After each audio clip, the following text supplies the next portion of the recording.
Nacho Average Tabletop. Woohoo!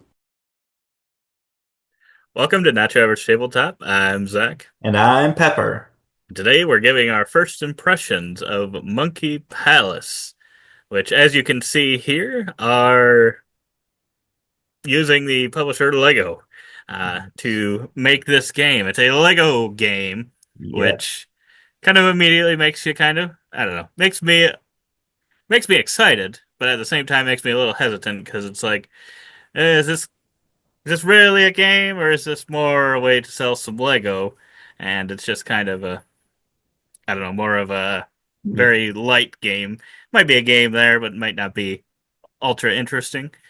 So Mhm. there's always that worry, but at the same time, I'm very excited to see Lego get into the board game space, especially if you can make an interesting game. Because I feel like there are a lot of interesting games out there where you are building things and stuff, but you're not always necessarily like you don't actually see that being built. You might just like, oh, I turned in 4 stone and some wood for this card that's a building or something. So it's kind of cool to actually, you know, really build it up and get Yeah. some table presence in a game. Yeah, I was the same way, probably even more excited because I love Legos. I actually have them right here. I'm just touching them with my hand. I have the Friends TV series themed Lego set sitting right there. I've always been a big fan of Legos, big fan of board games, and I'm like, if we put these two things together, I feel like there could be some amazing things. But there was the hesitation of kind of one of the first ones that I'm seeing here. Are they really gonna go too heavy with it, or is it just gonna be like a very light children's game just for this first one? Are they just trying to hit a nice little single here and not really go for anything too fantastic? So there was that little hesitation of, am I gonna really enjoy this? Yeah, and if you want to see some of the great stuff here, we'll have an unboxing video going up alongside this, so you can get a really good look at some of these pieces. Already can probably get a good look at if we look at any of these pictures on Board Game Geek.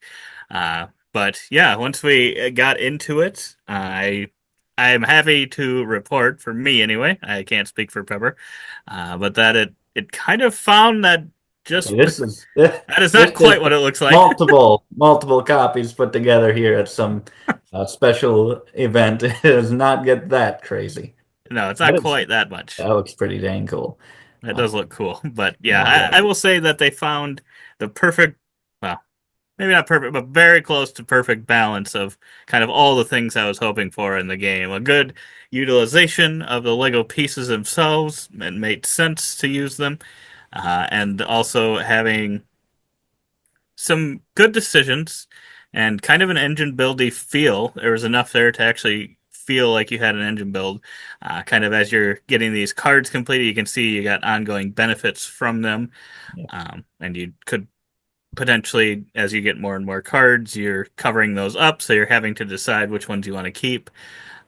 Because they're important for a couple different things. Sometimes you want to get up really high. Well, in general, you want to get up very high if you can, but you also want to get a lot of those arches. So you're kind of balancing those two things, and it was a lot more interesting than I thought. I mean, there's a world where this wouldn't have worked quite as well, I think, and I think they found the perfect boundary because at the same time, uh, since it has kind of a little bit of that abstracting nature to it, once because you're really just building out these combination of arches and then these kind of single pieces that can kind of just be built up, and you got to just kind of create a path of arches that go are always going continuing going ascending, as you can see in these different areas. And depending on where you start, there's kind of the three terrain types you can start on. You'll be able to obtain those certain cards and get points at the end of the game. But yeah, really all you're trying to do most of the time is just continue building up and getting points for doing that. And I was a little worried with that even because it did have that abstract feel. But once I actually got the pieces and once you started doing it and started getting these income pieces, the engine bit of it, I felt like it was most of the time pretty quick and simple to figure out kind of this is going to probably get me the most points Mm. versus having at first I thought I was going to have to think like, oh, I'm gonna have to sneak into this piece and then do this and then do that, and I didn't really feel that. It was just one play, so maybe with other plays I would feel differently, but I felt like you could kind of easily get in on this and be able to build up and not feel like you had to really be strategic and think about like I've got to do it exactly like this or that to maybe try to stop someone else or something. There were a couple times or a couple things you could do to maybe try to stop your opponents, but um, I didn't feel like that was a big thing in the game, and I feel like it was enough that it was still going to be approachable for most, maybe not kids, but Yeah. Yeah, I totally agree. I think it struck that perfect balance that I was looking for as well. That it's just fun to think about all the ways of like, okay, how do I get up here? Do I start from the bottom and kind of work up an easy staircase that's like pre-built, just stack on top of it one after the other? Or do I jump super high, try to get a bunch of single pieces in that income so that I can jump super high and start my staircase up here and get those bonus cards for jumping like I think five height at once. So there's a little bit of strategy there that I really like of how you are building your engine and what pieces you are generating in your income. And I love that you can adjust that throughout the game. So you're like, okay, it's getting near the end of the game, and I just want to get a lot of arches because that's how you get most of your income to be able to buy those point cards. So I have a lot of leftover single pieces. Let's just pivot and get a bunch of arches and try to have a couple strong turns at the end here. And yeah, there's good incentive for trying to be the highest, for trying to put these ornaments higher than all the others of its color. Thought that was really nice instead of just continuing to just do low, get a bunch of points down here, down here. It really felt like there was incentive to actually do different things and go higher mhm. and try to be at the top. And it didn't end up with, I was worried that maybe this could end up with like a broken board kind of look. Because some kind of abstract games, like I think Torres is one. If we played it correctly, that's one where you're kind of building towers, building a castle, and you can try to sneak into others' castles, and pretty much we ended up with just a straight tower that did not look very attractive at the end of the game. Because we kind of just got into a loop of building straight up. But this one does not do that. It looks fantastic at the end of the game. And it's one of the things that drew me into it, and that's one of the things that I absolutely love about it. Mhm. Yeah, I 100% agree.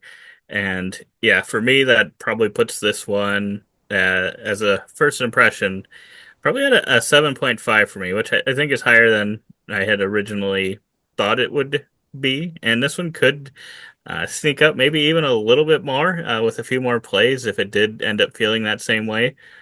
We only played with the monkey, right? And I think there was a couple other things you could Yeah, play like with. I think there was a Toad butterfly and and a toad. I think the toad, it might be a negative thing, but yeah, I think you got some benefit for getting it or something. We didn't play with those ones, so I'm not sure I don't remember what those were, but um, they got you some sort of bonuses and stuff. So it could change it up a little bit for you, maybe, if you wanted to have a little different feel. yeah, I can't imagine those would add so much to the game that it would all of a sudden be too difficult to play. So, yeah. but it might be able to get me to that 8. Oh, maybe, But maybe. still 7.5. Pretty good. Yeah, I'm not sure what to give it here. Because this, like I said, gave me everything I wanted, eased all my worries of what it might be. So I'm thinking at least this is getting a 9 from me. I really enjoyed this one. I think that it gives you engine building in an approachable way. I think this is one that I could in the future say that this is one of those first engine builder games that you can introduce to people and even kids, and especially with the Legos attached to it. I think that that's a good way for them to do that, and they won't be locked into a bad engine or anything like that. I think this is going to be a good game to introduce that mechanism. And a good game for me to just play it, even though I know a bunch of engine building mechanisms already. I think I can really enjoy this one. Every turn feels rewarding in this game. You just got your pieces. It's not very cutthroat. I really like that about this one. I think it works really well that you're not too concerned with the other player. You're not like, okay, I gotta keep them from doing this. So there's this one very good spot that they want. Everywhere is a good spot, and that's good for you, and that's good for them, and you don't have to worry about hurting them. And I think that brings me into my one negative about it would be the monkey here. And I think that one's used. You place it out, and it kind of blocks people from being able to build on its spot. There's two parts to that. One, I don't know what, because there are so many good options. I don't really know where to put him to ideally block the opponent and not me. And yeah, I just don't think that it needs to be that negative. I mean, it's not negative because there are good spots all over, but then it just feels kind of useless because I really don't know where to put the monkey. So that was the Yeah, only negative. I do wish the monkey was a little more interesting with its use because it is such an awesome piece. yeah, that's true, and that's the name of the game. The Monkey It's Palace. his palace, and you're building it for him and forcing him to go into spots he don't want to go. But yeah, this one I think is definitely if you were on the fence on it, I think this one is definitely worth checking out.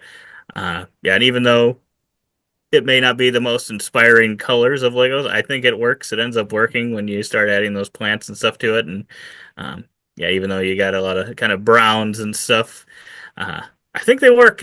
Colors work for that. I didn't know at first. I was like, this is gonna be kind of blah Euro-y looking, but uh, it got the right amount of splash as a color, I think. Yeah, I really And like it. And if you yeah, want to mix it up, you can just get your own Lego pieces and replace them if you want that different is true. colors. But yeah, this has got me excited for any of their future projects that they end up doing. So I am looking forward to those. Me But too, very much. otherwise, like I said, go check out the unboxing video if you want to see uh, closer look at those pieces. You probably could see them pretty well in here, but it's another option to go do that. Subscribe if you like the content. Give us a thumbs up. Otherwise, we hope to see you on our other videos. And as always, don't forget to keep on nibbling on our content and those bananas.